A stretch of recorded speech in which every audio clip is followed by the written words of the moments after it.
Deputado, o senhor sempre tem sido marcado por opiniões controversas e polêmicas em relação aos temas nacionais. Esse Brasil de hoje, de corrupção, de prisão de políticos importantes e influentes, de gente grande, até do Planalto, já citado em delações da Odebrecht. Esse país tem jeito nesse cenário de hoje? Olha, se eu não tivesse esperança, bem como os que me acompanham, nós já teríamos tirado o nosso time. Nós temos um potencial para a economia enorme. Quando se fala em turismo, se você não combater esse tipo de crime, que acabou de ver aqui, não tem turismo. O turista não vai em local onde há violência. Não virá para cá se a violência imperar aqui. Como você resolve esse negócio aí? É na base da pancada, meu amigo. Não é com política de direitos humanos, não é dessa maneira. Falar que esse cara aqui está assaltando precisa de mais cultura. Ele precisa de pancada e de punição rigorosa. Para esse caso como esse aí, eu tenho um projeto em Brasília. Eu mostrei agora. Eu tenho um projeto em Brasília, chama-se Legítima Defesa, não só da vida como da propriedade. Sim. Se você estiver passando do lado e visse o sino e atirasse e matasse aqueles dois canalhas, você responderia, mas não teria punição, como existe nos Estados Unidos. Lá o elemento mata dois vagabundos como esse, se bem que não existe isso lá, porque lá o pessoal sabe que o bicho pega. Mas se ocorresse, o elemento que atirasse e matasse dois vagabundos ganharia uma medalha. Aqui não. Quem atira ganha uma cadeia. Porque dizem que não é essa forma de combater aqueles dois coitados que são vítimas da sociedade. Mas dizem os defensores dos direitos humanos e de uma política adversa a essa que o senhor está falando, dizem que não se combate violência com violência. Então, vamos atenção, pessoal. Policiais militares do Brasil, jogue as armas fora, pegue uma gaiolinha, bota uma pombinha dentro e saiam por aí, né? Fazendo esse movimento contra a bandidagem que vai acabar a violência no Brasil. Não é por aí. Esse pessoal de direitos humanos são os picaretas. Se eu chegar lá, estas ONGs que alimentam esses caras vão ter zero de recurso. Essa canalhada vai ter que trabalhar, não vai viver mais da violência. Esse pessoal só presta para incentivar, estimular e dar proteção à vagabundagem no Brasil. O senhor acha que falta mais autoridade para a polícia para combater o crime? Falta o policial ter como exercer sua autoridade. Certo, é isso que eu quero dizer. Acabaram com a autoridade do policial militar. Existe hoje a figura da audiência de custódia. De acordo com o juiz, porque o policial é obrigado, pega dois vagabundos como esse, leva para a presença do juiz. A maioria não, mas tem juiz que ao ouvir os dois vagabundos, vale muito mais a palavra dos dois vagabundos e, de acordo com o que ele falar, dizer que foi torturado por ocasião da condução até o local do juiz, o policial sai dali com processo de tortura. Ou então abuso de autoridade, que é muito comum você acusar o policial de abuso de autoridade. Temos que acabar com a audiência de custódia, até porque a audiência de custódia não é lei, foi uma decisão do Conselho Nacional de Justiça. E nós somos obrigados, inclusive os policiais, a cumprir a lei, e não decisões ou resoluções de quem quer que seja. Mais ainda, uma turma do Superior Tribunal de Justiça, há 2 semanas, decidiu que desacato. Então, o policial parou dois suspeitos. Se os dois falar um palavrão policial, vai plantar batata. Desacato. O STJ decidiu que isso não é desacato. Isso é liberdade de expressão. E ele não pode ser detido por mandar o policial plantar batatas. Esse é o nosso Brasil. Como é que nós vamos combater a violência? Agindo dessa maneira. Deputado, como é que se combate essa estrutura do crime organizado num país de fronteiras tão enormes e continentais como o Brasil? O tráfico de drogas, as fronteiras permitindo que a droga entre, o tráfico de armas, toda essa estrutura que alimenta esse poderoso mundo, o submundo do crime. Como é que um presidente da República vamos lá. pode combater uma estrutura tão poderosa, maior até do que o poder institucional? Em dezembro de 2014, a senhora Dilma Rousseff, em Quito, junto com a Unasul, decidiu liberar o espaço aéreo para todos os países da Unasul. Ou seja, não tem mais controle de aeronaves que vão de lá para cá e daqui para lá. Você vai combater como? A nossa fronteira são 17 mil quilômetros, enquanto lá nos Estados Unidos com o México são apenas 3.100. Lá eles têm dificuldade. Imagine aqui, nós poderíamos reforçar as Forças Armadas na fronteira, com os pelotões de fronteira, onde nós iríamos atenuar o problema. Resolver não vai.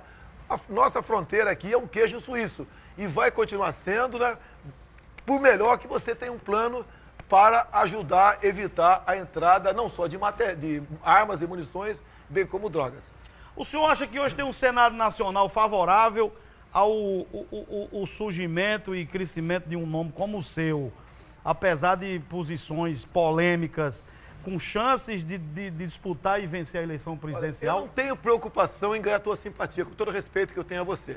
Eu quero que você me conheça, saiba a verdade e depois decida. Não sou polêmico, eu discuto os assuntos. Você pega qualquer parlamentar, um assunto qualquer, ele fala nada a declarar. Não, sabe como é que é, deixa pra lá. Ele não discute contigo. O que você me pergunta, eu dou a minha opinião, eu respondo. Se você tivesse perguntado sobre política de desarmamento, eu sou contra. No que depender de mim, a gente muda o estatuto de desarmamento e qualquer um cidadão de bem passa a ter direito de imediato à posse de arma de fogo, que a bandidagem já tem. E, logicamente, flexibilizarmos ao máximo a questão do porte de arma de fogo. Você vê no Rio de Janeiro, nós temos em média 30 roubos a caminhões de carga entre Rio e Grande Rio. O caminhoneiro, para mim, tem que ter o direito ao porte de arma de fogo. Olha o MST invadindo aqui propriedades rurais. Por mim, o fazendeiro tem que ter direito a um fuzil para defender a sua propriedade privada. Porque cartão de visita para bandido e para MST tem que ser cartucho 762. Você não vai combater a violência com paz e amor e com beijinhos, não vai. Quer dizer que o MST invadiu lá a fazenda, o fogo neles, tem que ser. Assim existe isso em países desenvolvidos, como os Estados Unidos. A propriedade privada não é só a fazenda, a tua casa, você, tua esposa, teus filhos, tem que ter o direito absoluto de sua integridade ser preservada. E como? Hoje em dia, um canalha entra na tua casa, vamos supor que você tem uma pistola. É muito difícil porque você sabe da dificuldade, né? O vagabundo tem arma. E você dá vários tiros daquele vagabundo, acerta alguns neles, ele não morre. Você vai responder por tentativa de homicídio. E ele por invasão de domicílio. Você vai ter uma pena maior do que o canalha que invadiu a tua casa. Essa é a legislação brasileira. O senhor disse uma vez que a Concorda defende que a mulher ganhe menos do que o homem, porque uma justificativa para isso é o período que ela passa sem trabalhar por conta da gravidez.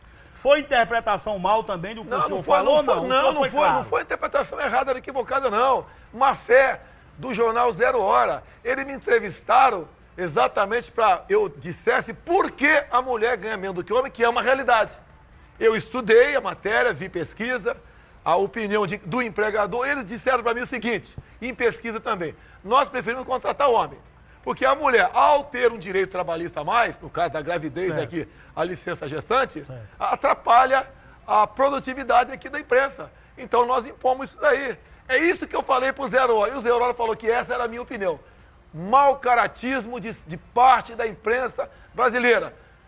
Tu acha que alguém falaria isso em sã consciência? Se você é uma mulher, vamos supor, jovem, que esteja até grávida, mas seja uma sumidade naquele assunto que interessa para a minha imprensa. Eu vou te contratar ganhando um salário mínimo porque você é mulher apenas, eu te pago 6 salários mínimos, porque você vai resolver o problema da minha imprensa. Não tem nada a ver essa questão. A questão é exatamente os direitos trabalhistas, segundo o IBGE e segundo a classe empregadora. Ele já tem 7 mandatos de deputado federal. Quer dizer, aí está querendo ser presidente do Brasil. Em 7 mandatos você não resolveu nem a situação do seu estado, do Rio de Janeiro, imagine do Brasil. Um abraço, tudo de bom. Muito obrigado pela pergunta. E faça a mesma pergunta para os 12 federais do teu estado aqui, que aqui só tem reclamado no tocante a mim. Tenho 12 mandatos de deputado federal, várias leis aprovadas. A última das últimas aqui é a fosfetanolamina, a pílula do câncer para quem está morrendo, e bem como o voto impresso por ocasião das eleições de 2018. E a minha conduta lá é completamente diferente da de muitos. Não tenho nada envolvido no tocante à corrupção. Isso não é virtude, é um dever nosso. E eu me exponho para debater os assuntos, os problemas. Logicamente que falta para o cidadão é dizer quem é o político dele, qual partido que ele apoia. Com toda certeza, eu acho que é o que saiu de lá. Mas isso daí não me atinge em absolutamente nada.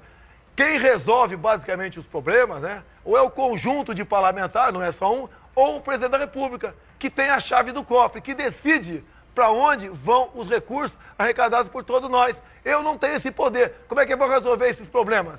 Sou um em 513, mas tu não tem nada para me acusar de nada. Então, meu companheiro, com todo respeito, aceito a crítica, mas você tem que ser muito mais objetivo do que simplesmente acusar que você não faz nada e não resolve nada, tá ok? O conhecidíssimo Ciro Gomes, nas redes sociais, debocha muito do senhor. Sim. E diz que se lhe pegar num debate, tira sua máscara. O que é que isso significa pro Poxa, senhor? o cara quer... Ele está disputando o quê? Ele quer disputar a presidência da Uni? Deve ser da Uni, tá ok? A presidência do Grêmio Estudantil da tua escola, o que quer desmascarar? Mas já pode desmascarar agora. Eu sou corrupto, Ciro Gomes, faz a acusação. Eu fiz conchavo com alguém, faz a tua acusação, sem problema nenhum. Agora, se o Ciro Gomes está atirando em mim, eu fico muito feliz. É sinal que eu sou alguém que faz muita sombra para ele. Se eu fosse um Zé Ninguém, como ele é para mim, ele não estaria me acusando nem fazendo qualquer chantagem como pretende fazer, eu sei que tem feito junto às redes sociais. O que é que o senhor acha quando o povo compara o senhor a Donald Trump? Olha, o que Trump sofreu ao longo da sua campanha de 8 meses, eu já venho sofrendo há muito tempo. Ele era acusado lá de não gostar de mulher, de ser fascista, ser racista e por aí afora. O Trump fez uma campanha e após a sua posse, ele está cumprindo o que prometeu, como por exemplo a questão de imigração. Quem acha que ele está errado, vá para Roraima e vê o que está acontecendo com os nossos irmãos lá, com a invasão da Venezuela sem qualquer controle. O Trump quer evitar isso. Então, o Trump, lógico, costuma fazer uma brincadeira, né? Eu sou mais rico do que ele. Ele é um homem poderosíssimo. E eu torci muito para ele. Não é depois das eleições, eu falar antes das eleições. E espero, se um dia a gente chegar lá, procurar o Trump e ele será o nosso primeiro parceiro comercial do Brasil. O senhor se arrepende de ter dito à deputada Maria do Rosário que não estuprava ela porque ela não merece? Olha, ela estava defendendo num debate o estuprador Champinha. E que ele que mais 4 marginais estupraram por 5 dias em rodízio uma menina de 16 anos de idade. Se você tiver coragem, me desculpa, veja as fotos cadavéricas da menina. O que fizeram com os órgãos sexuais dessa menina? 5 marginais estuprando. E no último dia, esse Champinha, 17 anos, como tinham no começo da matéria aqui, degolou a menina. E a Maria do Rosário foi lá para dizer que nós não poderíamos reduzir a modalidade penal porque o Champinha não sabia o que estava fazendo. E eu, o contrário, para defender a redução da modalidade penal. Ela perdeu os argumentos e me acusou de estuprador. O que eu fiz? Um ato reverso, né, imediato, respondi isso para ela, que ela não merecia. E acaba eu agora sendo réu. Ela defende estuprador menor de idade, como que se não tivesse qualquer responsabilidade pelos seus atos. E eu, o contrário. E na inversão de valores nesse Brasil aqui, onde o policial é bandido e o bandido é cidadão de bem nesse Brasil, eu acabei, então, recebendo um processo e sou réu no Supremo Tribunal Federal. Não tem que se arrepender, não. É no futebol. Você leva um carrinho maldoso por trás e dá uma cotovelada no colega. Quer dizer, o que deu o carrinho, tudo bem. Aqui foi a Maria do Rosário. Você que deu a cotovelada no ato reflexo, passa a ser o bandido. Nós estávamos discutindo ali a defesa da mulher contra o estupro praticado por menores. E mais ainda, votamos uma proposta de emenda à Constituição ano passado, onde previa que o menor estuprador responderia como adulto. Eu votei sim e a Maria do Rosário votou não. Quem é que defende a mulher no Brasil? Eu ou ela? O senhor, presidente da República, o senhor mexe com Bolsa Família? Não. O que tira o pobre da miséria é a instrução. Reconheço que muita gente no Brasil precisa de um amparo do Estado, você vai morrer de fome. Ele tem problema de saúde, problema de idade, nunca pagou a providência, tem que ter. Mas pesquisas, não é pesquisa, né? Uma auditoria feita por um prefeito lá do Rio Grande do Sul e constatou lá no Rio Grande do Sul, certo, desculpa aqui, que economicamente é muito mais rico do que vocês aqui, exato, tá ok? Constatou que 1/3 era fraude. O outro 1/3 era gente que podia estar trabalhando e não estava. E outro 1/3 tinha que receber. Então, o Bolsa Família é um projeto que pode ter sido feito até com bem intencionado, mas depois ele desvirtuou-se. Por quê? Ficou cabendo ao respectivo prefeito fazer esse cadastramento de beneficiários. E é uma festa. E é comum fazer auditorias em Bolsa Família e às vezes acham 100 vereadores recebendo o Bolsa Família. Já encontraram aqui na região. Encontraram aqui. Então, está aí. Você não pode jogar dinheiro fora. Esse dinheiro que chega aqui não caiu do céu. Alguém trabalhou e trabalhou duro, pagou imposto e foi para os cofres públicos. E lá, então, através da nossa classe política, acabou fazendo favores e buscando, então, ganhar simpatia e voto de gente que não merecia ganhar esses recursos. Não está na hora e não está no seu projeto do governo federalizar a segurança pública do Brasil? Olha, o que falta é o policial militar ter uma retaguarda jurídica para poder agir. Você vê, o policial militar, se ele atira no vagabundo, ele vai para a cadeia. Se não atira, ele vai para o cemitério. Se ele pega o vagabundo, leva para a presença de um juiz, chama-se audiência de custódia, geralmente o policial sai com um processo e o vagabundo sai por outra porta e vai embora. Com o tratamento dispensado ao policial e dispensado ao infrator, logicamente que você estimula que o vagabundo continue cada vez mais fazendo besteira. E o policial cada vez mais procurando se afastar de problemas. Por quê? Ao ele entrar no problema que não é dele, ele acaba trazendo o problema para si. Temos que acabar com a política de direitos humanos no Brasil. Isso é uma praga, isso é um câncer. Eu costumo dizer, né, que essa política de direitos humanos é um esterco para a vagabundagem. Temos que acabar com isso. Temos que acabar com a história que esse pessoal bandido tem direitos humanos. Não tem que ter direito nenhum. Tem que ter lambada nele em cadeia. Tem que acabar com essa história de progressão de pena. O cara estupra, sequestra, mata, pega 30 anos de cadeia. Cumpre ali 8, 9 anos, vai embora. Tem uma deputada federal em Brasília, uma japonesinha de São Paulo, há mais ou menos 15 anos, teve um filho de 8 anos sequestrado por marginal. Sequestrado e morto em cativeiro. O cara foi pego, condenado, puxou 6 aninhos de cadeia e foi para o semiaberto. Nos Estados Unidos, se fizesse isso, com toda certeza teria pena de morte para ele. Enquanto acharmos que esses bandidos têm direitos, são excluídos da sociedade, não tiveram oportunidade, cada vez mais os cemitérios estarão cheios de inocentes. Você tem como mudar isso na lei. Caso contrário, vamos continuar chorando os nossos mortos. E aqueles que pensam que nunca vai acontecer com a tua família, eu peço a Deus que não aconteça. Mas, infelizmente, você não está livre disso. No Brasil de Bolsonaro, como é que resolve essa crise no sistema de presidiário? Você tem que partir, no meu entender, para presídios agrícolas, né, na região mais ao coração da Amazônia, onde você não teria problema, por exemplo, com sinal de telefonia celular, não teria esse problema da visita íntima. Toda semana é uma festa. Lá no Rio, um projeto aprovado pela Assembleia Legislativa proíbe a visita íntima nas mulheres. O senhor acha que não... Pô, tem que ter revista sim, porque como é que entra essa infinidade de aparelho celular? Entra geralmente nos órgãos genitais, geralmente é assim, ok? Aí a questão da superlotação, me desculpa, né? Eu estou preocupado, são com 200 milhões de cidadãos de bem que estão nos assistindo agora, que ficam presos todo dia em casa, não saem na rua com medo da violência. Esses que estão presos lá, logicamente eu não quero que eles se matem, mas não estou nem um pouco preocupado eles se matar, até porque eles estão provando do próprio veneno. Acabei de falar aqui, no comecinho do programa, aquela menina que foi degolada em São Paulo, de 16 anos de idade, depois de ter sido estuprada. Assim, eu tenho a preocupação com essa menina. Esses marginais estão lá se degolando, logicamente, não vou dizer que após isso aí, mas não estou nem um pouco preocupado com isso. Então, o que aquele que está aqui fora tem que botar na cabeça? Lá dentro é a antessala do inferno. E lá é o local mais democrático do Brasil.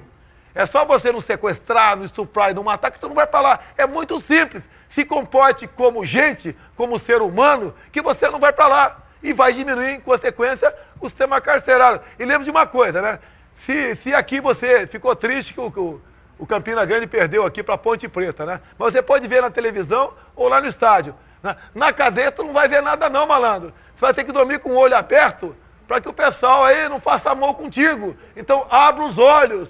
Procure não fazer o mal ao seu próximo. Que a minha preocupação, se lá está ruim, pior está aquele que está 7 palmos abaixo da terra, vitimado por você, o canalha que está atrás das grades agora. Como é que vai ser sua relação com a imprensa, já que todo mundo diz que num governo de Bolsonaro o jornalista não vai poder conversar muito, porque vai ter censura? Olha, que censura? Hoje em dia a grande mídia é que me censura. Quando alguém me procura, da imprensa, geralmente, né? Especial o Globo. Um dia eu estava no plenário, uma mulher do Globo, dá para dar uma entrevista lá fora, eu falei, qual é a bronca? Qual é a maldade para comigo? Só me chamam para isso? Não me chamam para discutir com você, me chamou aqui agora. Agora, a grande mídia, lamentavelmente, né?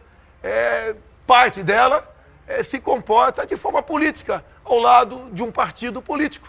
né? E procura, então, não ver defeitos no governo de plantão. E o governo, por sua vez, os alimenta com verba publicitária. A imprensa comigo sempre teve e terá total liberdade. Eu fui contra o marco civil da internet, porque ali o que estava previsto é, ao ser regulamentado por decreto, censurar a nossa mídia eletrônica. Isso só não aconteceu porque entrou na Câmara o Eduardo Cunha, com todos os seus defeitos, não aceitou, não aceitaria a censura da mídia eletrônica por decreto presidencial. Ele derrubaria isso daí. A esquerda sempre quis nos censurar.